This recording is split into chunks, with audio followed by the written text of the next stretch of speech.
A little-known anniversary came and went this week with little to no fanfare. 50 years ago, a local group of anti-war activists broke into an FBI office, stealing classified documents and making them public.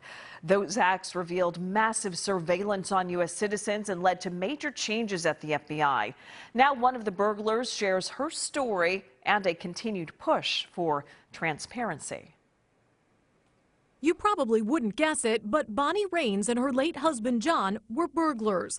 Back in 1971, the couple and 6 others broke into the FBI office in Media, Delaware County. Philadelphia seemed to be the real center of so much of the anti-war activity. Rains and the group were against the war in Vietnam, but didn't think they were being heard. All the usual things that one tries to do to have a voice, and none of that was making any difference. So they decided to make a bigger statement.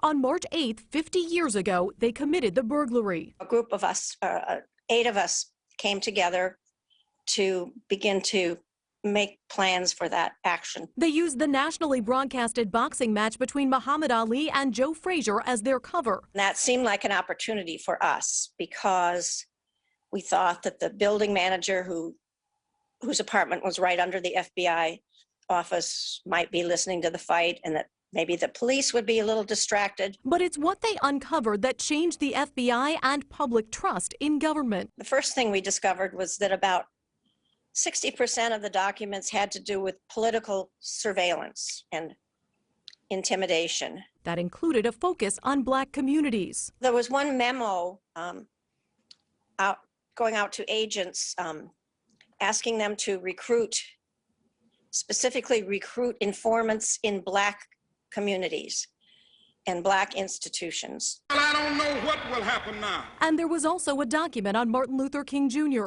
One of the most shocking document was an anonymous letter that came from the FBI to Dr. Martin Luther King, blackmailing him. The group sent the documents to newspapers. The information was published. I'm never going to advocate for criminal activity to be the impetus for driving, societal change even when necessary. J.J. Claver is a former FBI agent. He says the media heist had an impact on the FBI and society as a whole. What they uncovered was this, much larger and insidious operation called COINTELPRO, which was looking at, was intelligence operations targeting Americans on U.S. soil. As for the burglars, they were never caught, only coming clean in 2014 on the Today Show. We agreed that we would not get together again after that, and we wouldn't talk to each other, and we would try to go back to our regular lives. And 50 years later, Rains is still an activist, pushing for more transparency. I just think that we can't be complacent about the powers that be, because many times the people with the power want to be behind closed doors. They make their decisions behind closed doors, and it's our obligation to continue to be vigilant. We have to be informed and vigilant. I'm Lauren Mayk, NBC10 News. The break-in and release of the documents also helps strengthen the Freedom of Information Act.